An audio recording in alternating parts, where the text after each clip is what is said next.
We have special coverage, very disturbing developments in a fast-evolving story. A racist terror attack in New Zealand, targeting 2 mosques, leaving this morning at least 49 people dead and many more wounded. What I can say is that it is clear that this is one of New Zealand's darkest days. Clearly, what has happened here is an extraordinary and unprecedented act of violence. This is what we know as we begin our broadcast this morning. Worshippers in 2 mosques in the city of Christchurch came under attack. Survivors at one mosque say a gunman dressed in black stormed inside and fired on people at afternoon prayers. We have the big gun, okay, and a lot of bullets, okay, and he came through and he started shooting like everyone. Authorities say the deadliest attack was inside the Al Noor Mosque, the biggest in the city of Christchurch and right in the heart of the city. 41 people are dead there. A survivor says the gunman targeted the men's prayer first, then attacked the women's prayer room. I heard the big sound, the gun, and the second one I heard, I ran. There was a lot of people died, injured. Authorities say the other deadly shooting was at the Linwood Mosque in suburban Christchurch, about 5 kilometers away. 7 people were killed there. Another died later in hospital. At least 48 others are wounded. Some of them are children. Now, video shows police taking down one of the suspects. So far, one person, a male in his late 20s, has been charged with murder. In a horrific development, police confirmed this morning the gunman was live streaming the killings at one mosque on social media. At this hour, 2 other people are in custody, but people say it is unclear if they are involved in the attacks. Police say none of those in custody are on any kind of extremist watch list. We had no agency had any information about these people. And I can also tell you that I've been in contact with my Australian colleagues. They have no information on them at all either. Now, New Zealand police are not identifying the murder suspects for legal reasons. He is supposed to appear in court tomorrow morning local time. But we are naming him. In an online post, the gunman calls himself Brenton Tarrant, says he is a citizen of Australia, 28 years old. Under his name online is a racist manifesto, a lengthy document claiming that white people are under threat. He also cites mass shooters like Norwegian terrorist Anders Breivik and Canadian Alexandre Bissonnette, the Quebec City mosque attacker from 2 years ago. In the immediate aftermath, New Zealand's Prime Minister is denouncing the hateful ideology behind the attack and appealing for unity. This is not who we are. This act was not a reflection of who we are as a nation. That is why so many New Zealanders, every New Zealander, I imagine, will be shocked by this today, because this isn't who we are. So that is where we begin this morning. And let's go to Lauren Patty to continue our coverage now. A reporter with News Hub in Auckland. Lauren, good morning to you. Good evening there where you are. Are you hearing me all right?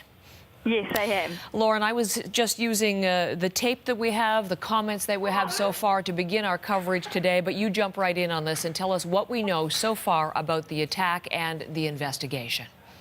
Yeah, so as you said, 49 people are dead, and what we do know is that 41 of them were shot at Christchurch's biggest mosque, 7 were shot at Linwood, and another one has since died in hospital. Now, in the last 15 minutes, police have said they are searching a property in Dunedin, which is 4.5 hours drive south of Christchurch, so the location is of interest. And in relation to this firearms incident, 4 people were arrested earlier as these investigations do continue. And one of those people, a 28-year-old man, has since been charged with murder. Now, 2 of those other people do remain in custody, and the 4th person that was arrested, it has been confirmed it was for a separate incident. So what we understand as well is that explosive devices were also found on the cars of 2 of these alleged suspects. They did search for further devices. Police were seen in footage that is doing the rounds, scouring other cars and checking through windows, but they are staying quite tight-lipped on the events that lead up to this horrific attack. They say that it will form part of the investigation as these days do continue. Lauren, you mentioned the explosives. You mentioned the police are now focused on this property in Dunedin as they continue to investigate. Now, much of the city was on lockdown, as I understand it. What is the security situation at this hour there? Yes, so at the time, every school, including all the high schools, the universities and the polytechs were in lockdown, council buildings as well. But the security situation at this point is that police are not confident that this whole situation is over. They believe they have everyone in relation to this attack, but they say they don't want to assume, so police are still out there. Still a high presence across the city, across mosques as well, and that's across the country in general. And we are seeing the same thing happen internationally. San Francisco police, for example, say they are rolling out extra patrols, and our Europe correspondent has said that there are extra police outside mosques. So security is still high, particularly in Muslim communities. But in New Zealand as well, police are still carrying guns just in case, just to really reassure the people of Christchurch that they are safe despite this horrific attack. The most recent comments from New Zealand police, the description was still an evolving situation, and it is an extraordinary response. Armed forces, special tactics groups, as you say, Lauren, right across the country mobilized, and particularly ensuring security around mosques on what is, of course, Friday, the most important day of prayer. I'm wondering if you can just give me a sense of all of this, what a shock it is, it must be to people there in New Zealand. How are people responding to this thus far?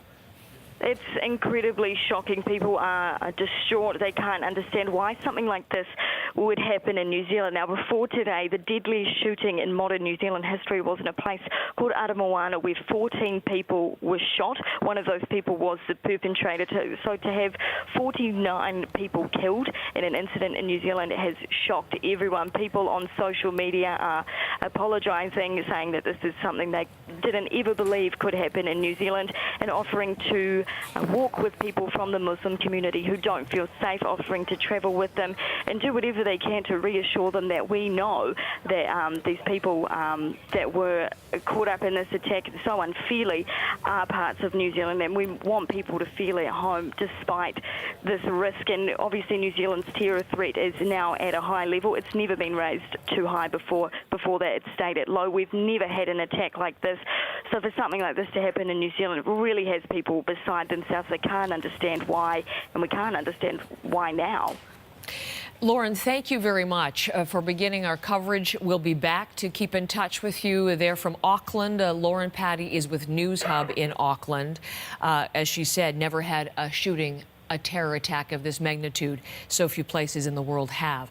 And the question of why, that is what we're getting to with some of the things that we've already touched on that we're going to explore now in more detail with John Northcott. We'll get to that manifesto in just a second, John, and what seems to have motivated the accused suspect. But what I was mentioning earlier, this particularly shocking element, this new twist on terrorism, this was broadcast live on social media, John. Yeah, Heather, what we understand took place here was that the suspect in this case live streamed using a helmet cam, description of him wearing a military-style uniform, a dark uniform with a helmet with a camera on it that allowed him to effectively live stream this. Now, as we say, the suspect identified by Australian police, but not yet by New Zealand police. The video taken down, but the video making its rounds on social media as well. The manifesto that again purported to be that of the suspect from his Twitter account, making a variety of statements to his motivation, to his background, saying he's just a 28-year-old, an average white man, then going on to reference perhaps what may be the motive as the search for some kind of motive is underway. Assault on our civilization, nowhere to go that was safe from mass immigration. He goes on to say, for example, that does he support Donald Trump, saying that as a symbol of renewed white identity and of a common purpose, sure that he does, saying he doesn't think of him much, though, as a leader. Other photographs that appear, again, on this site that is allegedly linked to what we understand to be the suspect in this case, a series of names put across, and these appear to be banana clips for an automatic weapon. In terms, this is a drum type magazine, and this is the banana type magazine, with names of a series of individuals who throughout history have led either recently attacks on churches, attacks on mosques, including the situation here in Canada, the Quebec City Mosque of Alexandre Bissonnette being highlighted there. Luca Triani, an individual who launched a series of assaults against Muslims in Italy, as well. Sebastiano Vernier. These are individuals who throughout history have either attacked the Muslim community or, in some cases throughout history, going back to the 17th and 18th century, attacked Turkey as well. So there seems to be a strong anti-Turkish sentiment to the sort of things that he is saying. But again, the insidiousness of the attack itself being carried live, streamed, seen around the world. Now efforts underway to delete that. We can tell you that reaction from the British Muslim Association. We understand the video of the New Zealand mosque shooting is being shared across social media platforms. We kindly request to our members and the wider public not to share or disseminate this disturbing footage. CBC News has made an editorial decision not to show the full any of the 17 minutes of it, including him going to his car, reloading his weapon, and certainly not the several minutes in the mosque as the deadly shootings were taking place. Heather? John, as you mentioned, they did broadcast much of that from Australia, and we'll get a live report from Australia in just a moment to talk about that further. But clearly for tech companies, for Twitter, for Facebook, other platforms, this is going to be a challenge, John. How do they block violent content? A question for the future, and how are they responding so far? Yeah, indeed, because this is, of course, a real-time scenario, and how can anyone with the millions of feeds that are taking place simultaneously around the world stop that sort of activity? We can tell you that they have moved in conjunction with efforts that they have said in the past. There it is there, quickly taken down by Facebook with their generic bandaged thumb icon that they put whenever there is a reason or difficulty with a website to remove that. Again, account suspended here from Twitter. But this is the aspect to social media that we can tell you that the video and comments and endorsations of this suspect are being multiplied around the world by a series of sites. The Daily Stormer, white supremacist website, has in fact changed their webpage, the title of their webpage, to feature a caricature of this suspect. 4chan, 8chan, all the dark websites are picking up on this and sharing the video, and as I say, in many cases, endorsations of this individual and of the sentiments that he espouses. Heather? John, the concern about this kind of an attack from the far right has been circulating for a long time. We'll talk to someone with an expertise in this about that exact point. And also, John, coming back, as you said in that manifesto, an anti-Turkish sentiment expressed. I just want to take a quick look live because we have cameras in reaction around the world that we're going to bring you this morning. But here are Friday prayers in a mosque in Ankara. They are reading a sermon there to address what has happened in New Zealand. So we just look in on that briefly. Of course, the facts, if you're just joining us now at 6:13 local time, 49 people dead, 48 with gunshot wounds after a massive terror attack, a racially motivated terror attack in New Zealand. Police, as we've said, have not said very much about the people in custody, particularly not the main suspect. They are not identifying him until he appears in court for formal charges. But police did give us an update earlier this morning on pending charges, on the arrests, on what they found at the scenes of the attack. So let's listen into the Commissioner of New Zealand Police. This is Mike Bush. So far, one person, a male in his late 20s, has been charged with murder and should appear in the Christchurch court tomorrow morning. 3 other people were apprehended. We believe one of those persons who was armed and was at the scene may have had nothing to do with this incident.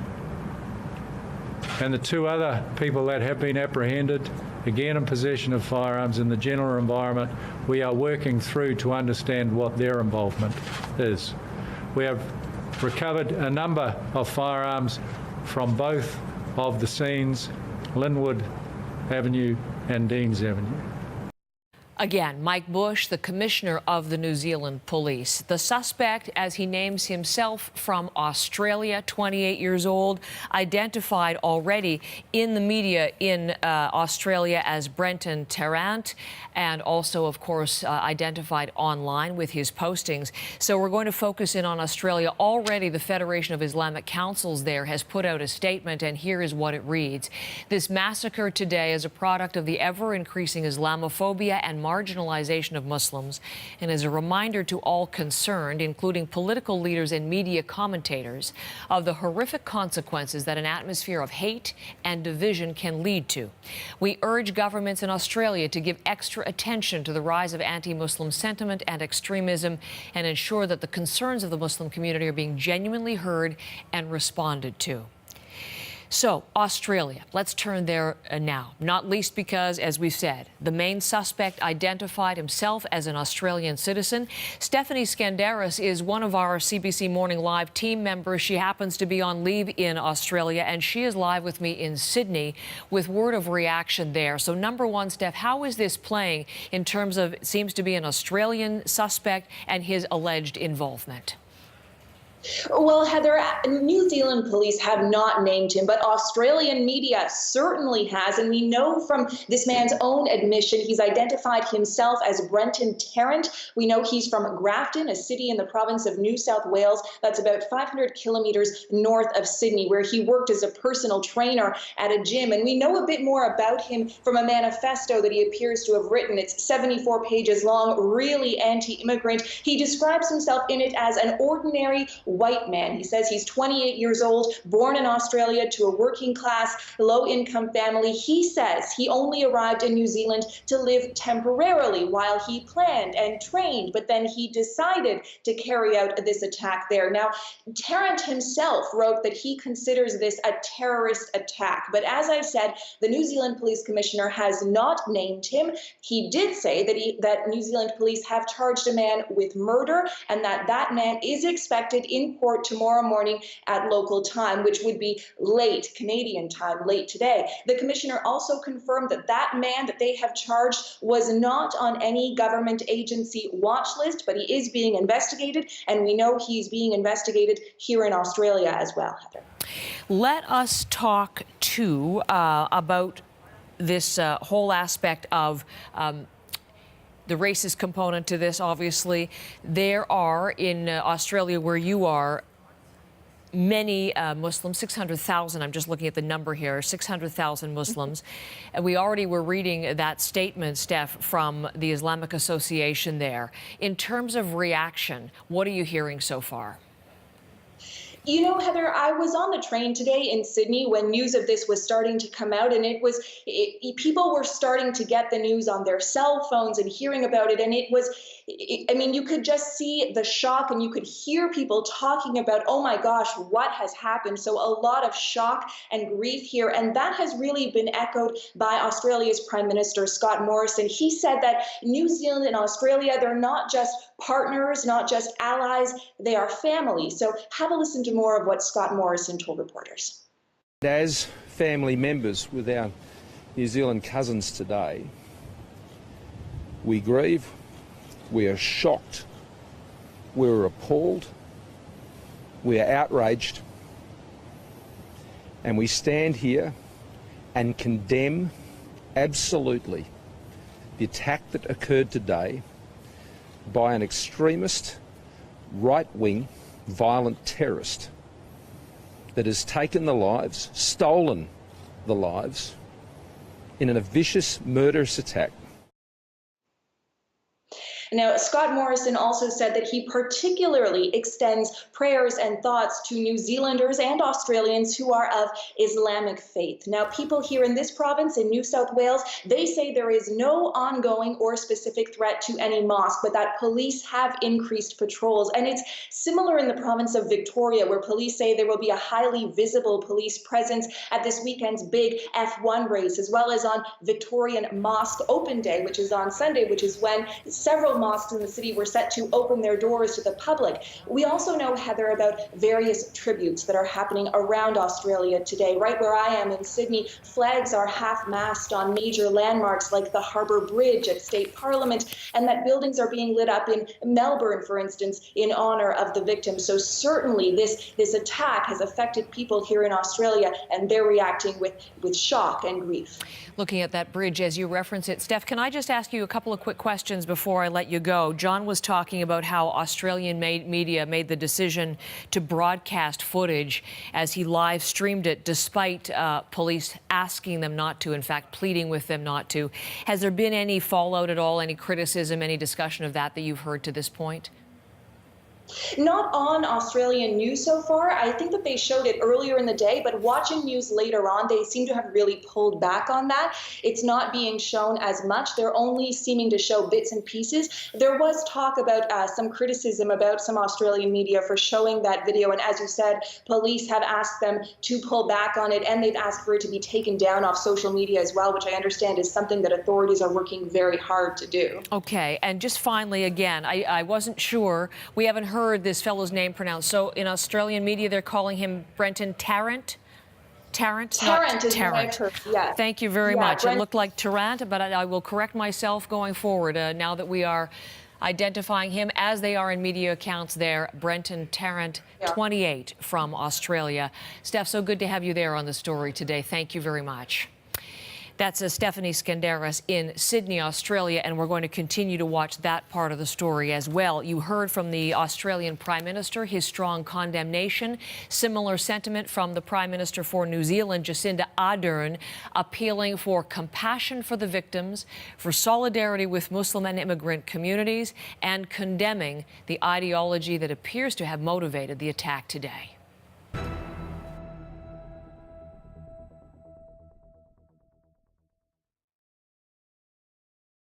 Christchurch was the home of these victims. For many, this may not have been the place they were born. In fact, for many, New Zealand was their choice, the place they actively came to and committed themselves to, the place they were raising their families, where they were part of communities that they loved and who loved them. It was a place that many came to for its safety, a place where they were free to practice their culture and their religion. For those of you who are watching at home tonight and questioning how this could have happened here, we, New Zealand, we were not a target because we are a safe harbour for those who hate. We were not chosen for this act of violence because we condone racism, because we're an enclave for extremism. We were chosen for the very fact that we are none of these things, because we represent diversity, kindness, compassion, a home for those who share our values, refuge for those who need it.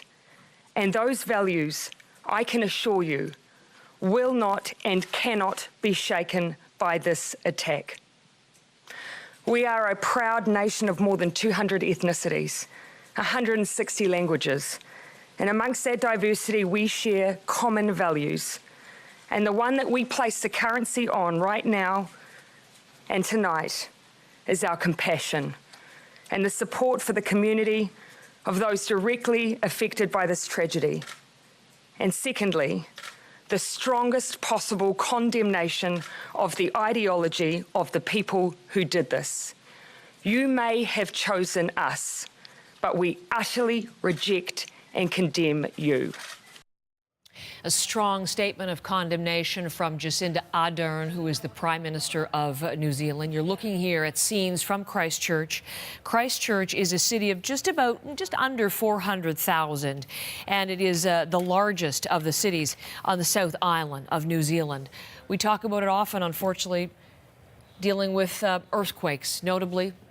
Today, though, a terrible racist terror attack with 49 people dead. And this is how people in that community are reacting to that reality.